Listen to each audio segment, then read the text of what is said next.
Come along with us today to watch and learn how we prep and plant a couple of beautiful annual flower pots.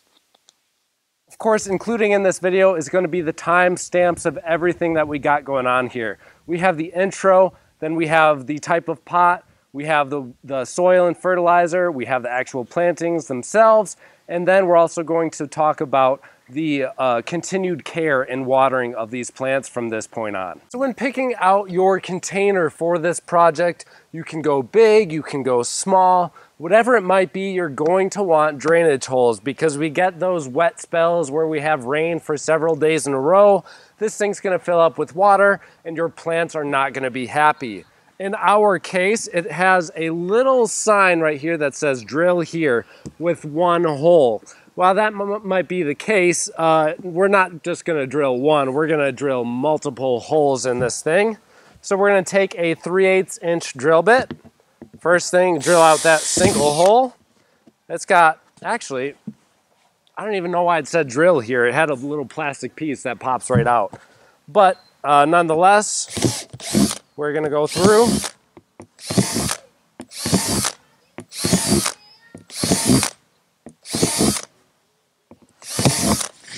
And drill some more holes in the bottom of this container. We got 1, 2, 3, 4, 5, 6, 7, 8, 9 holes down beneath here, and that will be plenty for our plants.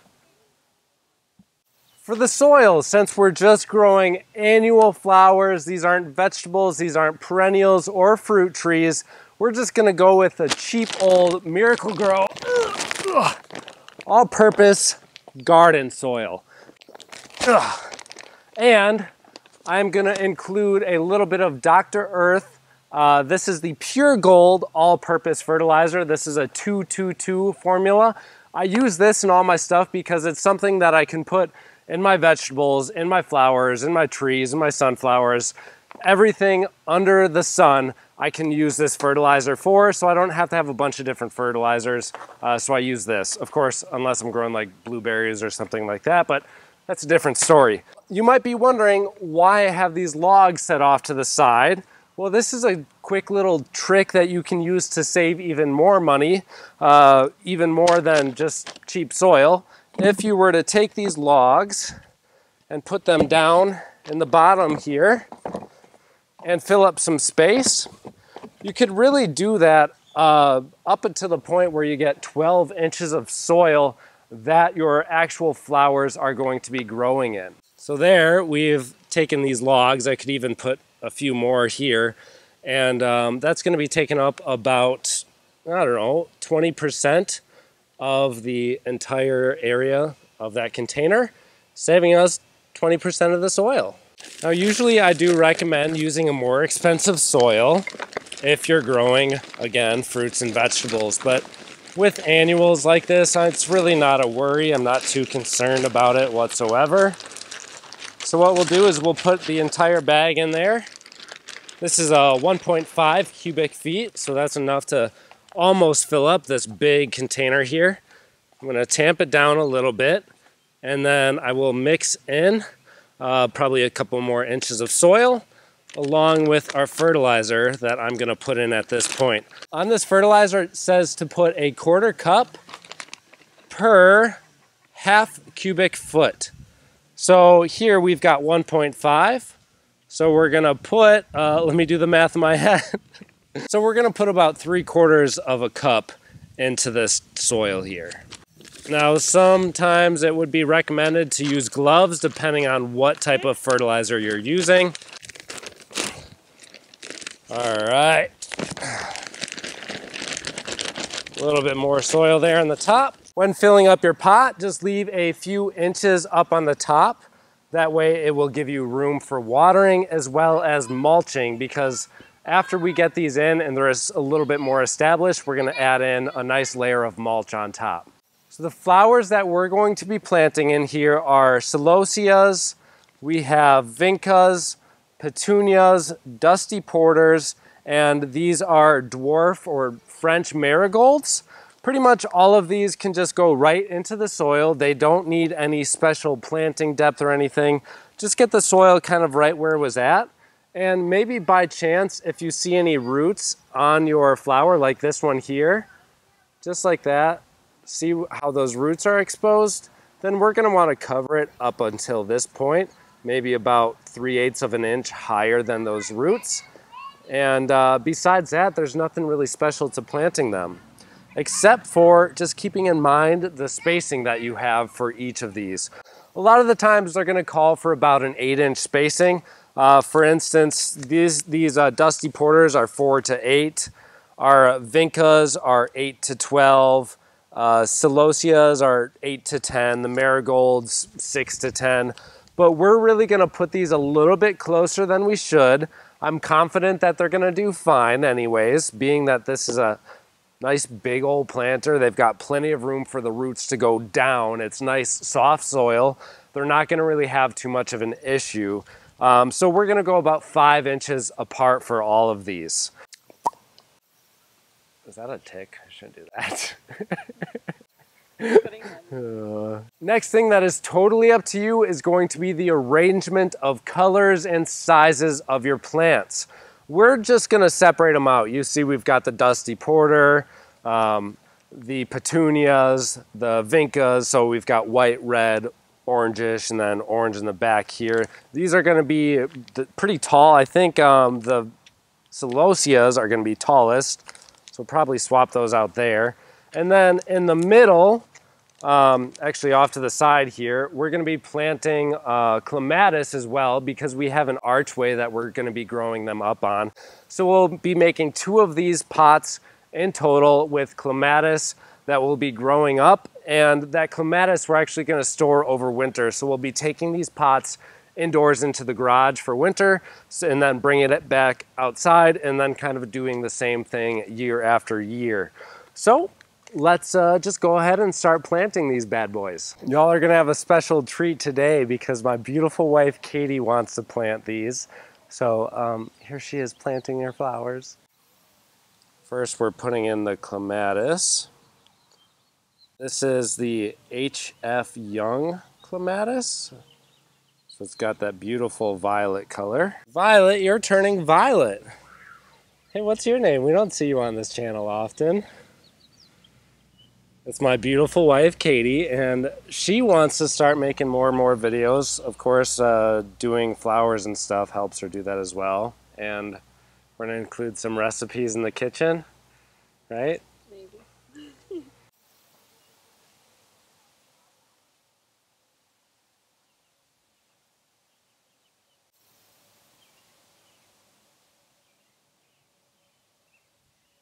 I am starting to really like more and more flowers and perennial stuff.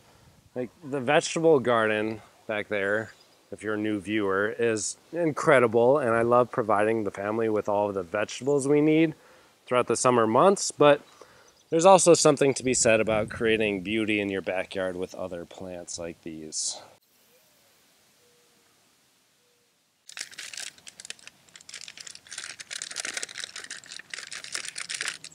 So these petunias are kind of root bound, so they don't really, if these are propagated, they're not very well propagated. They kind of are very loose in there, and then the roots are overgrown, so all kind of stuck together. So if you got these issues with petunia though, don't worry about it, because petunia are very easy to root, and you can actually propagate them with cuttings. So I'm confident that any portion of this that's under the soil will be just fine.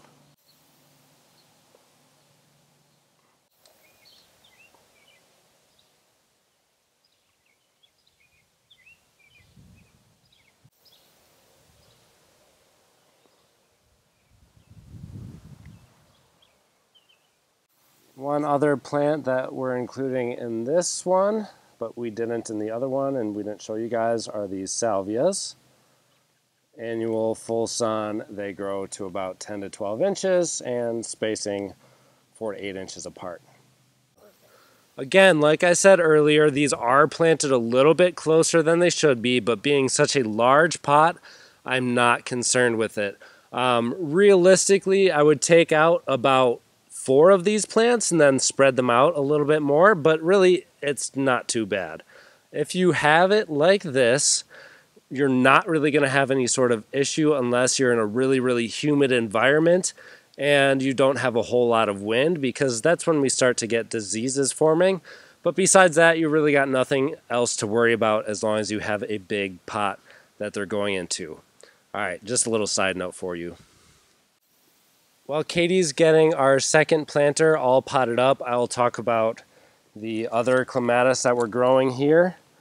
This is a City of Lion. Ooh, I like that name. City of Lions. So these are really pretty pink. They look like they're fenstrated. So like you've got the white on the inside of the petals. Very, very pretty. Love clematis. Hi, Katie. Looking good. Here is the trellis that we're going to be growing on this archway here. Don't mind my squash patch in the background. I have yet to clean up that, and then all of our tomato buckets that we grew our tomatoes in last year. But essentially all we're going to be doing is putting one pot on each side of this. This is a second-hand archway. We got this from Katie's mother. She just bought a brand new one, so I was more than happy to take this off of her hands.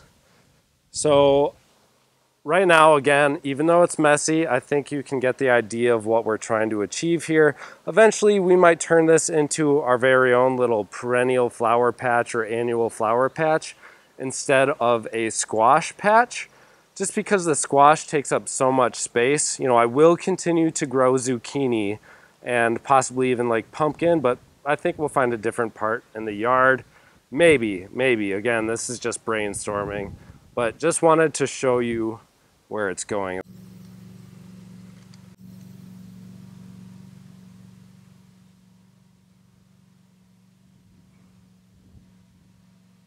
I think it's crazy, like looking at this dried up hunk of roots, that this will remain fertile and grow into a plant.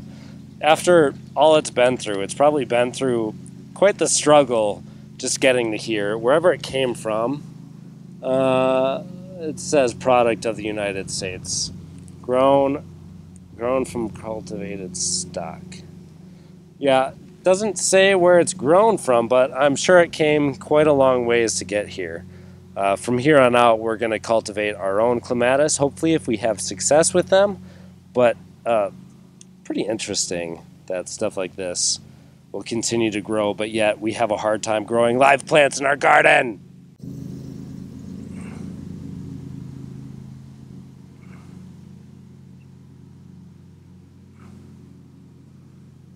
All right, good luck, baby. Well, there we have it. It's fairly easy to grow these annuals in pots. There's just a couple of things that you have to keep in mind for your aftercare from this point on. You want to water the soil whenever it becomes dry. So we're gonna use the good old knuckle test. Since this is such a big container, we're gonna go all the way down to our third knuckle, so the very top of your knuckle. Stick your whole finger down in there, and if the soil is dry, it's time to water. You know, this could vary greatly depending on the time of the year, where you live, how windy it is, how humid it is in the air, lots of different things. So just reach down into the soil and see if it's wet or not. That way you know when to water. And as far as location goes, you're gonna want these in as much sun as possible. Pretty much full sun is as good as it gets for these annuals. Okay, fun time bonus clip for those of you who are still watching at the end of this video. I think I might start including this in all of my videos, but we had a few extra, so what we did on this one as a fun little experiment was we overplanted this pot to see how they would do, despite the very, very crowded spacing. We've got a pot here that might look overplanted, but these are all petunias, so those will kind of hang over the edge. And then we've also planted some more out in the front of the yard here, I'll show you. Here's what we did out front. So we have these apple trees that I built these simple little landscape planters out of. And I've had these here for a while, but just never had anything in here besides the mulch. So I figured it'd be a good space to put the extra flowers that we have. Boy, this grass is getting tall. I'm not sure if we'll make it through No Mow May or not. With that being said, I want to thank you all so much for watching today's episode. I wish you all a happy gardening adventure, and we'll see you in the next episode.